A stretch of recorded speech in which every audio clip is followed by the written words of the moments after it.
Welcome to the world of science fiction stories, and don't forget to like, share and subscribe my channel. Enjoy the listening. The galaxy's greatest mystery: why ancient humans still terrify civilizations. Echoes of a forgotten empire. The three moons of Vidia cast long shadows across the excavation site as Zerlvox carefully brushed away centuries of dust from what appeared to be a metallic panel. The Ardelian archaeologist's four eyes narrowed in concentration, her scaled fingers moving with practiced precision despite their trembling excitement. "Professor, you need to see this," she called, her voice carrying across the dig site where a dozen other researchers from various species worked under the harsh artificial lights. Professor Kellen Noir, a tall Centauran with silver skin that reflected the moonlight, hurried over. His species was known for their analytical minds and emotional restraint, but even he couldn't suppress a gasp when he saw what Zerl had uncovered. "Is that human writing?" he whispered, crouching beside her. The panel bore inscriptions in a language that hadn't been seen in over 4,000 years. "The glyphs are unmistakable," Zerl said, pointing to a small depression on the panel's edge. "Human script, perfectly preserved beneath the soil of this abandoned world at the edge of the Orion Arm." She traced the curves of the characters with a fingertip. "Not just writing," she added. "I think it's a control system. This entire structure must be human technology." According to the historical archives that every schoolchild in the Galactic Confederation memorized, humans had been a promising but ultimately failed species. They achieved rudimentary space travel, colonized a few nearby systems, then vanished during the Great Collapse, victims of their own aggression and environmental carelessness. The dominant species that emerged afterward, Centaurans, Ardelians, Voral, and dozens of others, had found only ruins of their civilization, cautionary tales of a species that burned too bright and extinguished itself. "But this discovery suggests something else entirely," Zerl whispered. "This isn't consistent with pre-collapse technology," Professor Noir muttered, scanning the panel with his instruments. "This alloy we can barely manufacture even now." He straightened up, his silver brow furrowed. The historical record must be incomplete or deliberately falsified, Zerl thought but didn't say aloud. Such suggestions were dangerous in the current political climate. "Should we attempt to activate it?" she asked instead. Professor Noir hesitated. "Protocol dictates we should notify the Confederation Scientific Council first," he said, but he glanced around at their small team, all watching with anticipation. "This is too important. Proceed with caution."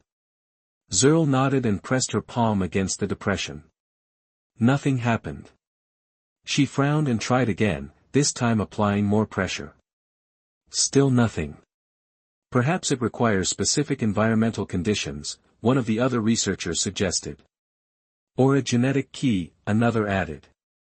"The humans might have locked it to their DNA." Professor Noir was about to agree when the ground beneath them trembled. The vibration was subtle at first, then grew in intensity. The panel Zerl had uncovered began to glow with a soft blue light that spread outward, illuminating previously invisible lines forming intricate patterns across the entire excavation area. "Everyone back," Professor Noir shouted, pulling Zerl away from the panel as the earth split open beside them. The team retreated to safety as a massive structure began to rise from the ground, soil and rocks cascading from its sides. Within minutes, a towering obelisk stood before them, at least 30 meters tall, its surface covered in the same strange alloy and inscriptions. "Impossible," one of the researchers whispered. "Our scans showed nothing of this size beneath the surface." "Because it wasn't there before," Professor Noir said quietly. "It assembled itself just now." Self-constructing architecture on this scale, humans had technology far beyond what our histories claim. Zerl approached the obelisk cautiously. Now that it had fully emerged, she could see that its surface wasn't just covered in writing, it displayed a three-dimensional star map that slowly rotated, highlighting specific systems with pulsing red markers. "Professor, these are distress signals," she called out, recognizing the universal emergency pattern. "And look at the timestamps, they're recent." "Recent?" Professor Noir joined her, studying the map with growing concern. "But that would mean that humans still exist," Zerl finished. They didn't die, the implications were staggering. For millennia, the Confederation had built its understanding of the universe on the premise that humanity had been a failed experiment in evolution, inherently self-destructive.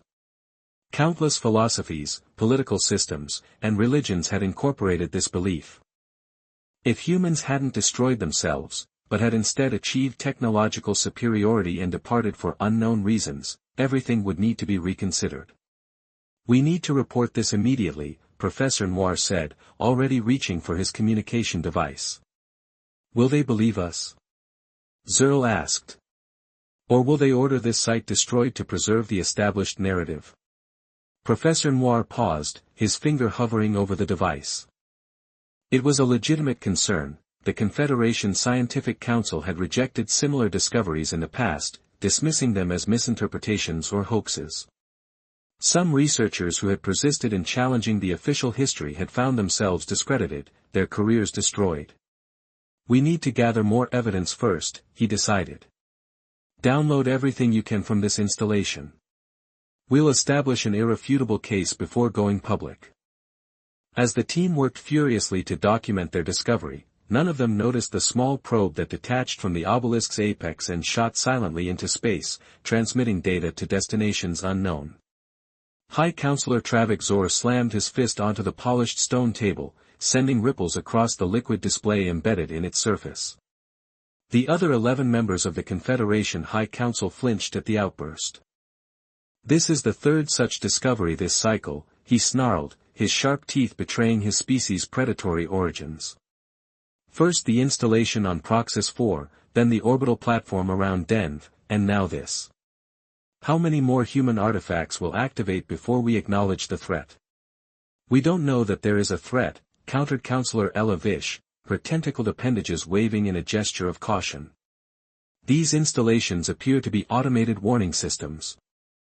If anything, they suggest the humans were trying to protect future civilizations." "Protect?" Zor laughed bitterly. "Is that what you call it when ancient technology suddenly springs to life, broadcasting signals to unknown recipients?" "The humans were warmongers," he spat. "Everyone knows this," Vish said. "If they survived, and are returning, it means conquest." The council chamber, perched atop the highest tower in Confederation City on Centaur Prime, offered a panoramic view of the gleaming metropolis below. For 1,000 years, this had been the center of galactic governance, a symbol of the peace and prosperity achieved after the tumultuous post-human era. "What does intelligence say?" asked a third counselor, the Avon, whose species prided themselves on remaining neutral in political disputes. Grand Admiral Lonas Tar, who had remained silent until now, stepped forward from the shadows at the chamber's edge. As head of Confederation intelligence, his presence at council meetings was rare, and always significant. "Our analysis suggests these activations are not random," he said, his voice mechanically modulated through the respirator that kept his aquatic body functioning in air. "They follow a pattern, moving inward from the outer rim toward the galactic core. Moreover, they only activate when discovered by archaeological teams, suggesting they were meant to be found, a breadcrumb trail.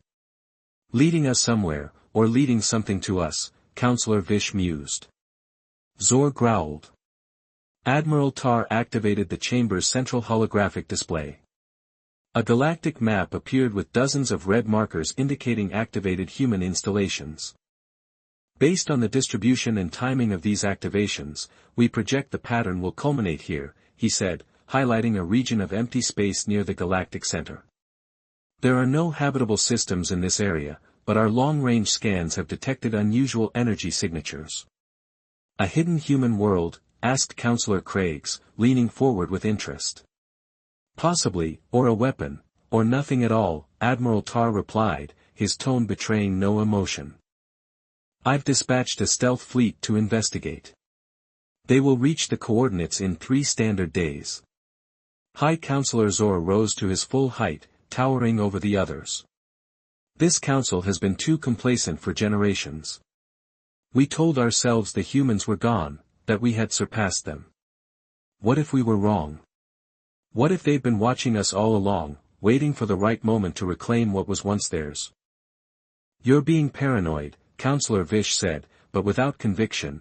The same fear had crossed her mind. Then explain why these installations are activating now, after thousands of years of dormancy. Explain the transmissions they're sending into deep space. Explain why they contain technologies we still can't fully comprehend. No one offered an explanation. The chamber fell silent except for the soft hum of environmental systems.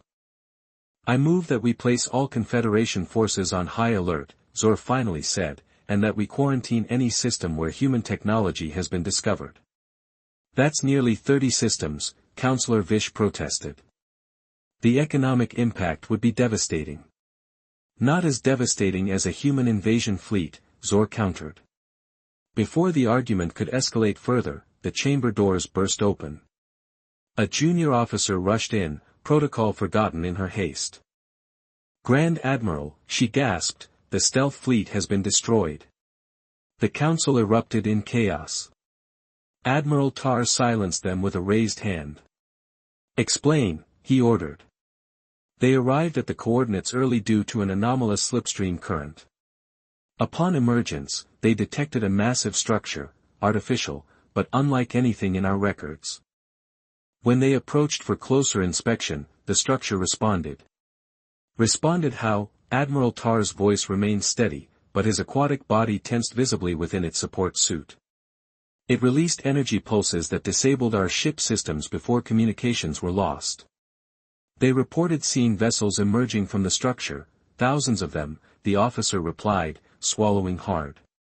The final transmission included a visual, which she projected into the center of the chamber. There, replacing the galactic map, floated the unmistakable form of a spacecraft, sleek, advanced, and bearing markings that every person present recognized with primal fear, human markings. They sat in stunned silence. Counselor Zor whispered, on the observation deck of the Terran vessel Prometheus, Fleet Commander Elena Chen watched the stars streak past as her ship traversed the quantum corridor, leading the vanguard of humanity's return to the galaxy they had abandoned 4,000 years earlier. Status report, she said to her executive officer. The Confederation's reconnaissance vessels have been neutralized, Commander, the young man replied. Non-lethal measures as ordered, their crews are in stasis and will recover once their ships drift into normal space. The network is fully operational, all installations have been activated and are transmitting data to our central hub. We now have real-time intelligence on Confederation movements across 70% of the galaxy. Elena nodded, satisfied. The Forerunner network had been humanity's greatest achievement before the Exodus, a system of self-replicating, self-concealing installations left behind to monitor the galaxy's development and alert the departed human civilizations when the time was right to return. That time had come sooner than expected. What about the Harbinger? She asked. Any change in its trajectory? Her executive officer's expression darkened. It's accelerating, Commander, he said. New projections indicate it will reach the Orion Arm within 8 standard months. The Harbinger, a hypermassive quantum entity that consumed everything in its path, the true reason for humanity's sudden departure millennia ago. They hadn't fled out of fear for themselves, but to draw the entity away from the emerging intelligent species of the Milky Way, species too young to defend themselves. For thousands of years, humanity had led the Harbinger on a chase through neighboring galaxies, developing technologies to combat it while keeping it distant from their ancestral home. Now they had finally created weapons capable of destroying it, but the entity had somehow sensed this and changed course, racing back toward the richest feeding ground it knew, the Milky Way. The Confederation doesn't stand a chance without our help, Elena murmured. But after all this time, will they even trust us? Her officer had no answer, but one wasn't needed. The Terran fleet had already committed to its course of action, whether the galaxy welcomed them back as saviors or feared them as conquerors made little difference. Humanity had sworn an oath 4,000 years ago to protect the younger races, and they would honor that commitment, even if it meant being vilified by those they had returned to save. Prepare a transmission to all Confederation worlds, Commander Chen ordered. It's time to reintroduce ourselves to the galaxy. As the Prometheus emerged from the quantum corridor into normal space, its sensors detected thousands of Confederation warships gathering at the edge of human territory, prepared for a conflict they couldn't possibly win against the returned Ancient Ones, a conflict that would only ensure mutual destruction when the true enemy arrived. The Guardian's return, Chen's voice echoed across every communication channel in Confederation space, broadcast in all 27 officially recognized languages on thousands of worlds. Billions of beings paused to listen as the voice of humanity addressed them for the first time in 4 millennia. 4,000 years ago, our ancestors left this galaxy not out of weakness, but out of strength, not in defeat, but in sacrifice. They departed to protect you, all of you, from a threat beyond comprehension. Back in the Confederation High Council chamber, the 12 counselors watched in stunned silence as the holographic image of Commander Chen materialized before them, a human female with features that seemed both alien and familiar, dressed in a sleek uniform bearing insignias none of them recognized. That threat which we call the Harbinger is returning, she continued. We have come back to stand against it, not as conquerors, not as gods, but as guardians, as we have always been. High Counselor Zor found his voice first. Shut it down, he snarled to the technicians. Cut this transmission immediately. We can't, sir, one of them replied, panic evident in his voice. They've overridden our systems. This is broadcasting everywhere. We understand your fear, Chen said as if responding directly to Zor's reaction. You know humans only as legends, as cautionary tales. Your histories paint us as destroyers, as failed stewards of the galaxy. This narrative served a purpose, it united your species, gave you common ground on which to build your confederation. But it was never the complete truth. The image shifted, displaying historical records, humans fighting against a massive shadowy entity that seemed to devour light itself, evacuation fleets departing Earth and its colonies, installations being constructed and hidden across the galaxy. The Harbinger feeds on intelligent life, the quantum patterns generated by consciousness itself. 4,000 years ago, it entered this galaxy and began consuming worlds. We tried to fight, but our weapons were ineffective. We realized we had 2 options, try to save ourselves and leave the younger species to perish, or lead the Harbinger away, buying you time to grow, to evolve, perhaps one day to develop defenses we could not. The council chamber fell completely silent, even Zor seemed transfixed by the presentation. Our ancestors chose sacrifice, Chen continued. They gathered as much of humanity as they could and fled to the Andromeda galaxy, leaving behind warning systems and defenders in stasis to watch over you. The Harbinger followed us, as we intended, for millennia. We led it on a chase through neighboring galaxies, developing technologies to combat it while keeping it distant from our home, from your home. Elena's image returned. Her expression was solemn now. We have developed weapons capable of destroying the Harbinger, and it knows this. It has changed course, racing back toward the richest feeding ground it knows, the Milky Way. Your galaxy, your worlds, your people, she leaned forward slightly, her eyes seeming to meet those of every being watching. We have returned to fulfill our ancient promise, to stand between you and extinction. But we cannot do it alone. The Confederation must join with us if any of us are to survive. The transmission ended, leaving billions across the galaxy in shock, their understanding of history and their place in the universe suddenly upended. In the council chamber, the silence stretched for long moments before Counselor Vish spoke. Could it be true? She whispered. All our histories, our understanding of the past, lies, Admiral Tar said, his mechanical voice flat. Or more charitably, carefully curated half-truths. Zor slammed his fist down again. This changes nothing. It's an obvious ploy. They invent some cosmic threat to trick us into welcoming them back, then reclaim their old territories and subjugate us all. With respect, Counselor, Admiral Tar replied, if subjugation were their goal, why announce themselves at all? The human fleet outmatches our combined forces by several orders of magnitude. Our preliminary analysis of their technology suggests they could have conquered the Confederation without firing a single shot. We wouldn't have known what hit us. Before Zor could respond, a junior officer burst into the chamber, the same one who had brought news of the stealth fleet's destruction. "Counselors, long-range sensors are detecting something massive approaching from the galactic rim," she reported breathlessly. "It's consuming stars as it comes." Professor Kellen Moir and Zerl Vox found themselves unexpectedly at the center of galactic politics. After their discovery on Vidia, they had been whisked to Centauri Prime by a Terran vessel that appeared in orbit with no warning, moving faster than any Confederation ship could track. Now they stood in a vast war room deep beneath Confederation City, surrounded by military leaders from two civilizations, the Confederation they had always known, and the returned humans whose existence had been hidden from them. "The Harbinger is a fifth-dimensional entity," explained Dr. Alexis Wong, the lead Terran scientist, as she manipulated a holographic model of the approaching threat. "It exists partially outside our reality, which is why conventional weapons pass through it harmlessly. It feeds on conscious thought, the more advanced the consciousness, the more satisfying the meal." Zerl studied the human with unabashed curiosity. Dr. Wong was small by Ardelian standards but carried herself with quiet confidence.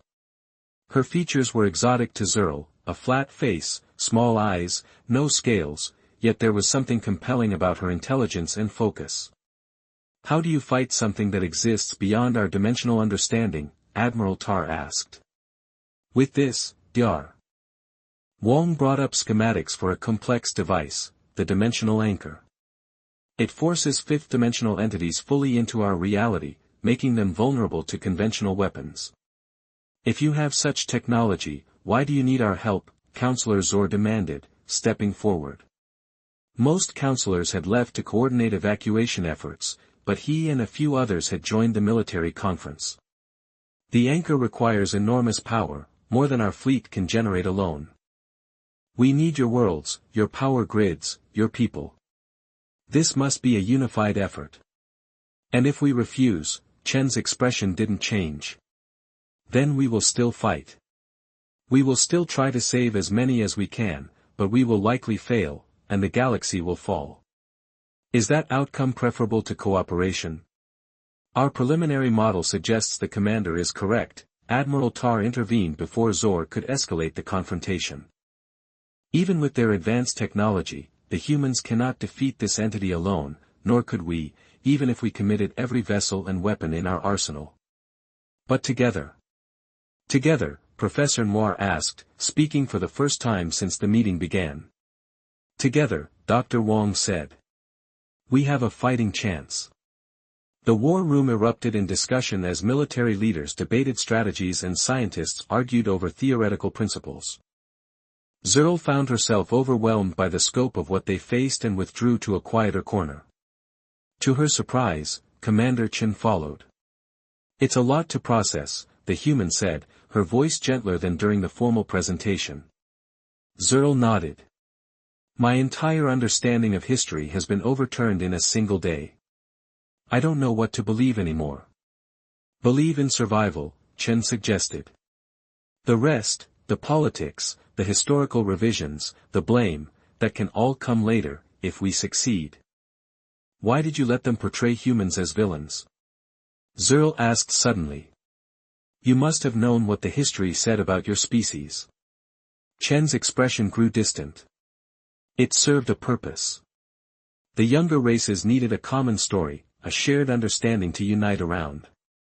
If that narrative painted us as destroyers rather than saviors, well, we were gone anyway. What did it matter?" "It matters to truth," Zerl insisted. "Truth is a luxury for peaceful times," Chen replied, not unkindly. "Now we need unity more than truth." Their conversation was interrupted by an alarm. The holographic display at the center of the war room changed, showing real-time footage from the edge of Confederation space, a vast darkness spreading across the stars, not like a solid object but like a hole in reality itself, the absence of everything, even light. "The Harbinger has arrived," Dr. Wong announced grimly. Admiral Tar reported, his mechanical voice steady, "The Harbinger has changed course.